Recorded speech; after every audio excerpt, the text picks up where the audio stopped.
Hey, friends. Happy Monday. Woo! It is Monday already. Um, I'm excited for our conversation today. We have just a brilliant, brilliant woman joining us. So let me grab her.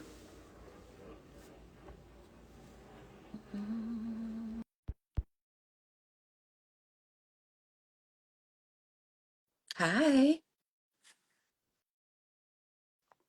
We're just going to wait for a few more people to show up. Mhm.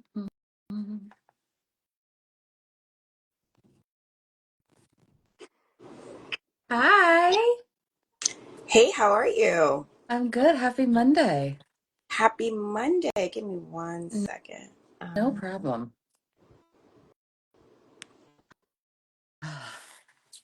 Such a Monday. yes, it really is. It really is. That's all I got to say. I have literally forgotten two things already that I had to do.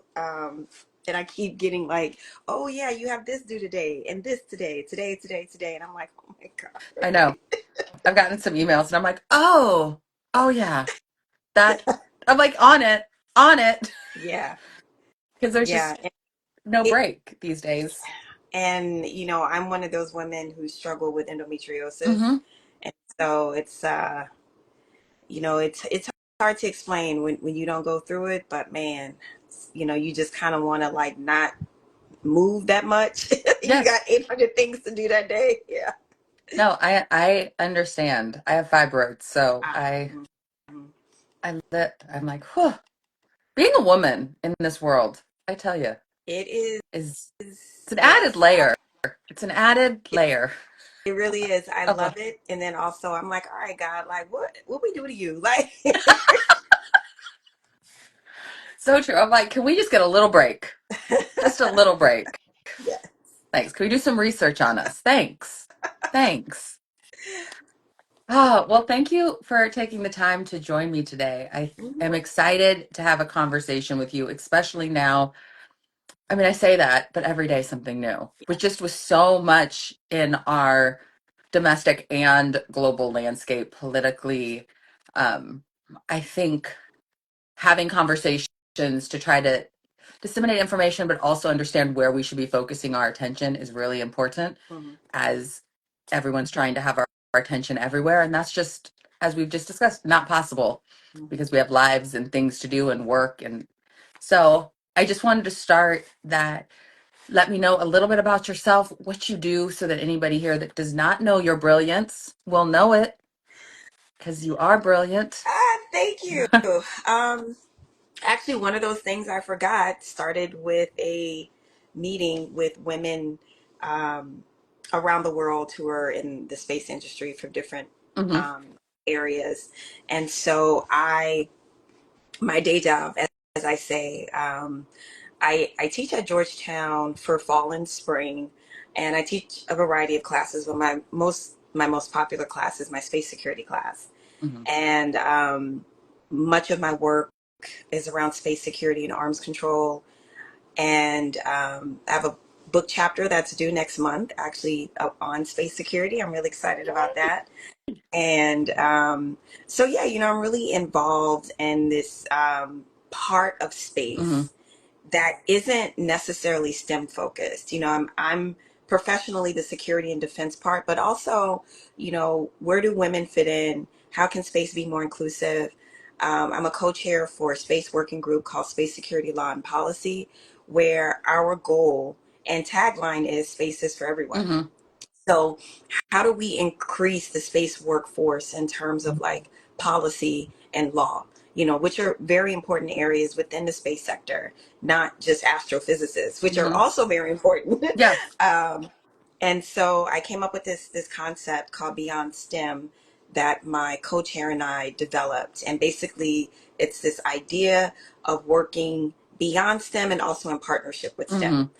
So that's the kind of stuff that I do during the day. And, also in this new media sphere, trying to figure out the role of women in all Hmm. of this. Um, especially more progressive liberal women, as we don't necessarily have the deep pocket donors that's giving to us the Mhm. way that, they are in other sectors. So, trying to be integral in that space, um, having Nightcap through the Persist Network, Yeah. being on Roland Martin every Thursday. And at some point, Terrell Starla and I are going to release our foreign policy podcast that's called War and Democracy. Hmm.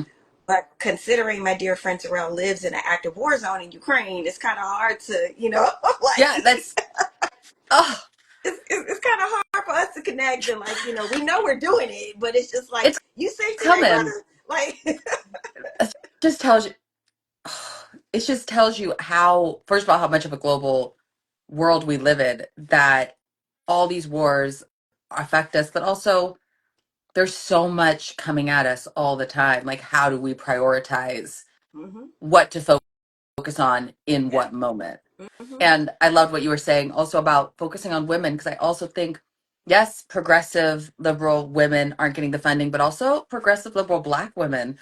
Like, you add, like, there's just tiers and tiers of how do you stay rooted in like purpose and focused when of all of the categories we are the least funded, yep, and in some ways the least like believed. Like, yeah, we are not always, even though we speak the truth, we're not always the trusted yeah, source of the truth. absolutely, Like, if it comes out of somebody's mouth else's mouth, it's believed yeah. more. Like, how do you stay rooted in I that? screamed about that the other night on Threads. Like, I was I just talking about it, like, because it's so frustrating to me that, I have had the opportunity and blessing to be in a lot of spaces, Mhm. at the so-called proverbial table. And I know the things, that there is a kind of advantage that I have as being a trained political scientist, Mhm. um, because we are trained in a very specific way to understand the history of the world, to understand how to identify Mhm. patterns, to understand, oh, okay, this step and then the next step in terms of maybe authoritarianism. Mhm. What's the difference between that versus totalitarianism, and what is fascism, what isn't fascism? There's a certain skill set that I have, so when I offer analysis, this isn't just some opinion. Yeah. You know what I mean? Like, this is coupled with world experience, having experience within the policy world, and then also as an academic through research and just also through training. Mhm. So it is very frustrating to me when I say a thing and that thing comes true, Yeah. and then somebody else says it and then they have like 10,000 likes. I'm like, I can't believe y'all. You're like, I said it. I already said it. If you believed me the first time, we could have prevented. Do I need to say it in a bathing suit? Like, what? That's, I mean, that's probably one step. They don't listen. They don't listen. And that's changing the culture. And I know culture is a harder thing to shift, but I'm like, do you understand how much less damage you'd have if you just believed people that are doing the role and not minimize what they're saying because of them being female, or Yep, because of them being Black, yep. or because of them being younger than you think they should be to be able to do that role. Like, if we just believed people, but also on the flip side, if people not necessarily stay in your lane, we do have a wide communication Mm-hmm. space now with like social Yep. media. But I think you had mentioned this before, like, what you know. Like, for me, I know about reproductive rights. I know about the laws. I know what's happening in the South versus California. So I can speak on that in a very educated way with factual information. Mm-hmm. And there's other things I talk about and I'm passionate about, but I'd rather amplify somebody else's voice that is an expert on that Mm-hmm. than me try to pretend I'm an expert on Yeah. something that I'm not. Yeah. Yeah. Yeah. Because then I feel like that's where misinformation comes, not even purposefully, just if we all stayed in our lanes of expertise and depended on each other, maybe built community, maybe that Mm-hmm. word, Yeah. like, all the information that was being pushed forward would be able to be held on to greater as Yeah. well. And I'm really happy you brought that up because I'm a huge believer in trust the experts. But what Hmm. that means for me is it's not trying to silence someone else. It's more of, because you have the mic, because you have a platform, you do not know all things, right? And the wisest person understands that they do not know all things. As many things as I know, I do not know all things. Therefore, I am going to lean on the expert, Mm-hmm. right? And I am very, very, very vocal about that. I will not talk about things I do not know Yeah. about. I just won't, and it's because I know that there is someone out there who knows it better than I know it, right? Mm-hmm. And, as a political scientist, but I'm more um, within the kind of triangle. Um, I am an international relations focused political scientist Okay. that does national security and foreign policy. But when that's broken down, I do something called security studies. And broke it down even further, I do something called arms control and international security. That's a very niche world. That is a very, very niche world, right? Now, you want me to talk about congressional, this, that, and the third, domestic that, child, that is not my lane. But I know folks that is absolutely their lane, Mm-hmm. right? And so those are the folks I want to hear from. I want to hear from you regarding reproductive rights. I mean, I know how I feel as a woman. I have my own Mm-hmm. personal feelings and thoughts and journeys, but I don't know why people get in their feelings about this. I genuinely don't. Like, I don't think it's saying the same thing as stay in your lane or shut up and dribble. Yeah. I don't think it's that, right? I think it's putting ego aside, and to your point, it's especially when you have a platform, you want to make sure that the people that are listening to you, that they're getting the best information from your platform possible. I agree. And I'll second and like kind of add on to that. I think the benefit of having a platform is that you can raise other people's voices as well. And like cross brand platforms. Like if I want to know something, I'm not a lawyer. Hmm. So I'm gonna go to like Liz and like be like, hey, I know you're Exactly. reading all this stuff. You know this. Like, Exactly. can you let me know either how to share this information in a factual way? Hmm. Or will you come on or give me a clip and I'll just share your clip? Because you're going to say it 10 times better than I'll say Hmm. it. And I'm like, but I can tell you what's happening in Tennessee, Florida, California in terms of like reproductive rights, like you're saying, like I can do that Hmm. and I can share that information. And it doesn't matter. Like I'm not the smartest person in the room. My degree isn't even my degree is in music business, y'all. So I'm great at it. I'm great at music business. Hmm. I can sing a song, but I'm not reading bills to the level. And even if I read them, I'm not processing the information the same as if I was trained to do it. Hmm. Like you're just aware. And I think there is too much ego happening um, right now. And I think it's a hard time to be having it because the information needs to get out. I agree. The information needs to get out, and the other side's getting a lot of information out consistently. And If you want to call it information, I I guess that is a form it's of. true. They're getting yeah, they're getting their stories out. Yeah. uh I would I want to ask kind of as we're doing this work and as you do work with Persist and have Nightcap, do you think there are any blind spots that people are having right now in what we're not paying attention to since there's just a flood of information? Like people use the word like authoritarianism and like democracy's falling and all of this. Like, how would you, what do you think we should be paying attention to? Like everything happening in Iran, like what should our eyes be on? Well, I'll answer that question this way. What keeps me up at night? I'll Okay. answer it from that perspective. Okay. That's a good one. Um, Yeah. what keeps me up at night is Trump has no, Trump is not going to come out of office.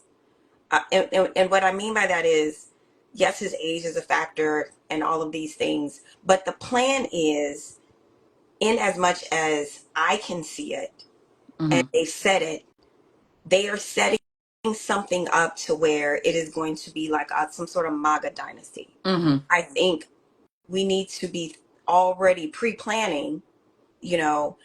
When Trump said on the campaign trail, this will be the last election y'all ever have to vote in. But we're still talking as if 26 and 28 are going to be normal, right? Yeah.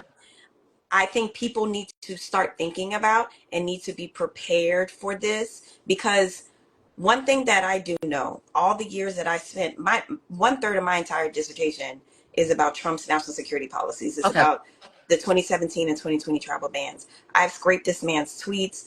I've spent so much time listening to him in terms of what he says he means. He does this thing where he'll be like, well, I'm thinking about doing this, and the next thing it's rolled out into some sort of haphazard policy. So trust me when I say, when he says, you guys won't have to vote anymore. This will be the last election. Oh, when Steve Bannon talks about, oh, Trump should get a third term because his first one was so horrible. Y'all listen. Yep. Y'all need to listen. And the only corrective cannot be voting in 26 because something might happen. I don't know what that There's something is. still like 500 something days till then too. You know So, what I'm saying? I mean, and what's so interesting is all of these little drips and drabs that's coming out about the 24 election, especially in that county, Rockland County in mhm, New York, with that case that's going on. Um, it just seems like something didn't quite happen. I'm not one of those people to kind of like, um, I don't like to talk about things unless I have facts and evidence in front of me. mhm, But whatever happened in 24, who's to say that it wouldn't necessarily happen again in 26 and 28? You know, so that's one of the things that really keeps me up at night. And Elon Musk's role in all of this. And they have even mhm. more of a reason to cheat, Steph. And I'm going to tell you Yeah. why. Okay. They break the law every other day in broad daylight. They really do. Yes, they do. Elon Musk has already said, Gems get back in, he going to have some They're, problems. they're going to be held accountable for the things that they've done.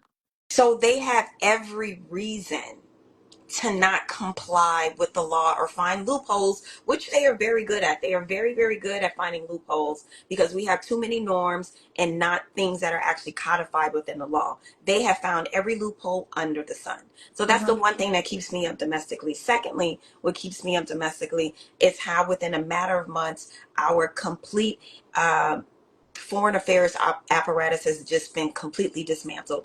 It's one thing to upgrade, it's one thing to kind of redo and reshape, but to completely destroy without a Mhm. plan, to completely ruin 70 years worth of allyship and partnership, to completely say F you to the entire world. We're going to be isolationists and at the same time be a bully. And if you don't bend the knee to me, then we're going to hurt you. What? Who raised them? Who Yeah. raised y'all? And to think that it's going to be able to be fixed, even if we get an election and even if it goes the way we want it to go, it's so much harder from what I've been reading to fix our foreign relationships than even our domestic. Like Very domestic, hard. because it's trust. And they don't know what the next Trust. election is going to be. They don't know how long. Yes. Nobody thought this would happen. And now that it's happened, they're like, oh, now it's a possibility. I will It's say, just, let me give a shout out to my democracy scholar, my political scientists who focus specifically on democracy because they knew. Don't want nobody reading their research, but they've been knowing. They were like, it just takes one personality to come in and to be completely destructive, and democracy can fall off a cliff. And Trump is definitely the manifestation um, of that kind of research. do you do you think that we should be, I guess, screaming like democracy, like people go democracy's on the line. I think people hear it and they think rhetoric, like what is democracy? Like, because I think the average person doesn't understand what democracy is and like that what we've been living in and how fragile it is. Did I lose you? Hold on. Can you see me? There you are.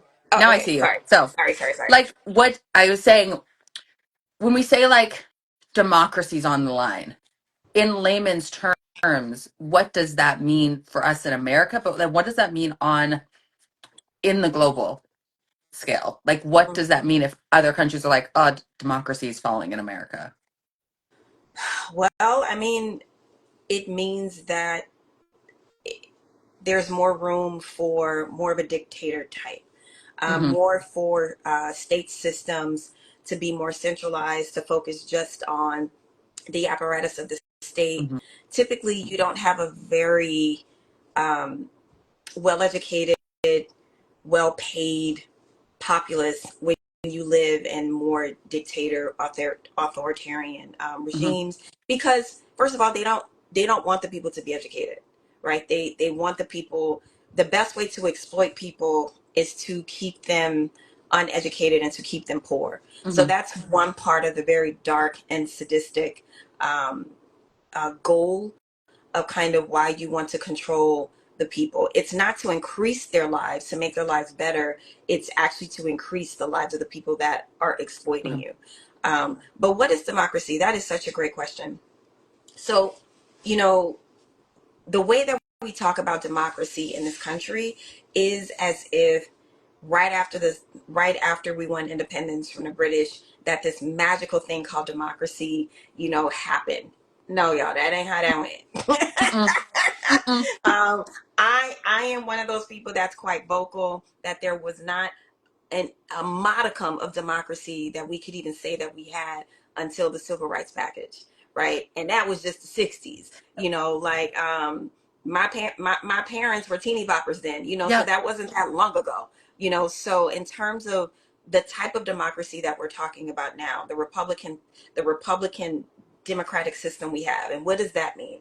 So a republic means we have a representative government.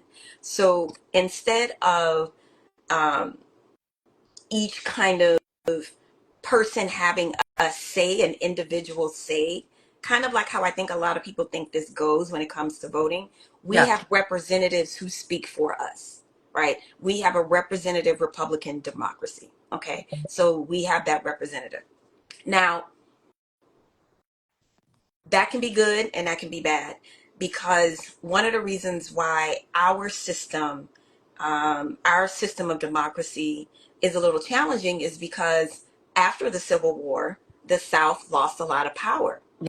So Congress had to figure out, well, how do we give communities in the Deep South um, that kind of same voting power um, that a New York or a Boston may have, right? Hmm. Um, and so that's why every single election season, we are constantly having this conversation about um, how draconian the I knew I knew I was going to forget the word. The Electoral Thank College. you, Got you. thank you. I am recovering from a brain injury, so sometimes my No. brain, the Electoral College. Um, Yeah. so the Electoral College definitely gives the South a little bit of an advantage, but I would argue in 2025 we're in a vastly different situation than we were Hmm. then. But the way that our government is set up, um, the Electoral College is it's a cheating mechanism, Yeah. right? I mean, it really is just that. And so what democracy looks like now, when we think about traditional democracy, we think about the right to vote, right? We think about constitutional rights. So, just believing in the Second Amendment, and then you want to be wishy-washy about the First Amendment when it suits you. That's not what democracy is supposed to be about. Hmm. We are supposed to be able to rightfully assemble. We have freedom to assemble, and the list goes on. But voting, free and fair elections, that is foundational to democracy. And the moment that the trust is devalued in voting, which is what the first Trump administration Hmm. really, really went after, then we are in very deep trouble. That is very well said. I'm gonna clip that just for even my knowledge, because I'm like, always people ask what is democracy, and I try to explain, but I think what you pointed out is what we have now is very recent. It's a very recent thing. But it's the same people that think when the slaves were free that the slaves were free. Just because Right, just because exactly. they're free, they weren't free. Just Like because Juneteenth. Juneteenth exists for a reason. Because some people ain't know. Wasn't no text messages back then. Like And they weren't trying to tell people. that Like, part like if you could still be working, for they're gonna keep free. you working. And Exactly. then they'll Let's find let's another be way. clear. And then Jim Crow and all the Hmm. different types of sharecropping systems, and this is, Mass yes, I incarceration, all mean the it, things. various iterations of this, right? Hmm. On that note, I think how, how do we, this is a really large question that you can like break up, but how as American citizens do we realize that we are part of a global Mhm, community? mhm. Like, even though our president would like us not to be, like, and what do you think our responsibility is as part of that global community, as being a global citizen, to all the things happening, all the wars happening right now outside of us? Well, he's very much a global citizen. I mean, word on the street is somebody from another country giving him a whole plane, right? So it's okay for him. That's true. I'm just saying. That's true. I, True. I Facts. mean, it's okay for him and his Nobody family to gave make their me a dollars in plane. other countries. I'm just saying. Um, but this foolishness of how we're handling our role within the international community, Hmm. um, this whole kind of bullying and this bullish posture that we've taken, which is ridiculous. It doesn't work. It does not work. It makes us look weaker. I don't believe in the strong man trope. Hmm. I never have. I laugh at it, you know. Yeah. And it just makes us foolish. It makes us look like serious people are not in control. And what another thing that keeps me up at night is that we are vulnerable to attack. I mean, these are ripe conditions. These are ripe conditions, you know, Hmm. for our growing list of enemies, especially with this expanded version of the travel ban. Hmm. You know, I worked on a relocation mission for our allies in Afghanistan for about 2 years, Hmm. and I can tell you from the beginning of when we left Afghanistan towards the end of me working on that project, I heard the anger in Afghans' voices about how we're just leaving them there. Hmm. So before I kind of came into arms control and international security, my my my main focus, my main research focus was global terrorism. Yep. And so I can tell you that our list of enemies have grown, you know, especially Afghanistan, which a few years ago was responsible for 20% of global terrorism. And I'm sure at this point it's probably upticked. You Hmm. have different terroristic organizations inside and outside that are plotting, planning, and scheming, Hmm. right? We are ripe for attack because it's chaos. Hmm. I in the years that I have been in this space, it breaks my heart to see um, the inefficiency at DoD.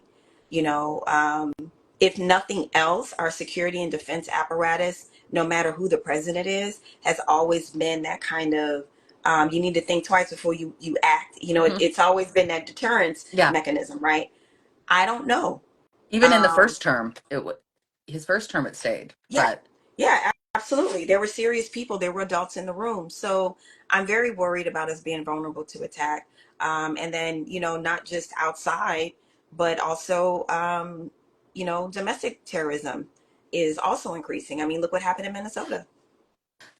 yeah, that's, my heart goes out to the lack of value for life that is happening right now, and realizing, not people realizing this could happen to them. Hmm. I think Yeah. it's disheartening, and for me, I feel like there's just such a lack of humanity. Like, as a country becoming isolationist, but even as like little communities, we're realizing that's not going to happen to me, and just reminding people what's happening can happen to Hmm. you. Absolutely. It's a slippery slope. Once it starts, Hmm. it's not far, and then it's, I don't want to say it's too late, because I like to believe, I like to Hmm. have hope, but I go, once it starts, you have to start paying attention, because it's easier to roll downhill than to go uphill. Yeah. Like, it's easier for it to just keep going. It Hmm. takes, the Absolutely. momentum goes, I and mean, people get used to it. we're seeing that with immigration. You know, you have Hmm. melanin, they scooping you up. You I know, know. and they're not even caring. You know, they just see melanin, and It's, I'll say it's scary in the South. Like, we just had some raids here in Nashville, and I have friends that are white, and they are going out and, videoing. And I was like, I would love to. But in the South, I'm like, I'm biracial, but they think I'm Hispanic. They think I'm like, I don't trust late at night being there. I'm like, I just am aware of the risk. And so, and I've never had to think of that as a California girl. Like those are things never come to my mind. Mm-hmm. Um, Mm-hmm. and I remember I'm like, oh, my dad used to say this about moving to the South because he's from Arkansas. He's like, I don't know why you go back to the South. We're not far enough away from it yet. And I go, and now I see why he was scared. Mm-hmm. Not that we should live in fear, but I see, I'm like, oh, he had already lived the Mm-hmm. experiences that we're starting to have to live, like Yep. just minutely. I mean, I'm from the Um, deep South, so I I don't, get I it. know. And I'm like, I mean, I won't be here long, but I'm here for now. As we close, I just want to ask, like, end on like a hopeful note. Is there anything that's giving you hope in this moment? Is there anything that's giving you an exhale or a breath that you're seeing from your lens that's making you like, okay, there's something good. Yes. I know King's Day gave me so much hope. And, you know, I'll keep it a buck. I'll be really honest. So I also believe in this idea that, Black joy is activism in and of itself. Amen. Um, and Me too. so I actually spent the day with the girls. And honey, we had a great time. We started off golfing and then we went to another spot and then another spot. And it was just such a great and powerful day because, first of all, we felt safe amongst each other. Safety was key. Hmm. So we went outside of DC because we knew that, DC was a little chaotic Yep. and we didn't want that energy. So and then by the time we came back, um, the things were over, I think. But my point is, being in community has given me so much hope. Persist is definitely yet another area for me where it isn't necessarily always about foreign Yeah. policy or national security, because a lot of the other communities and organizations I'm a part of, it's very much about, you know oh, this horrible thing happened, Iran, Israel. It's always talking about these big, horrible, scary things. But persist, while yes, we do talk a great deal about the big, horrible things that are happening here in America and a little bit of what's happening outside, it's that community, you know like Hannah, my executive producer for Nightcap, she was in town on Friday. We had lunch and it Yay. was, we hugged and we got emotional, and it's just this beautiful community that's come out of being part of Persist, right? And so that has, since the election, that has made such a huge difference in my Yeah. life. And bringing, a few friends into Persist, they said the same thing, right? I'm not in a sorority, so I don't have that kind of Greek Hmm. background to kind of like fall back into with sisterhood. Um, so Persist is not a sorority. We don't move like that. But what I'm saying is having a space where I can talk about what color lipstick I'm wearing, and then Hmm. also talk about, did you see Donald Trump today in Canada? Like, Yes.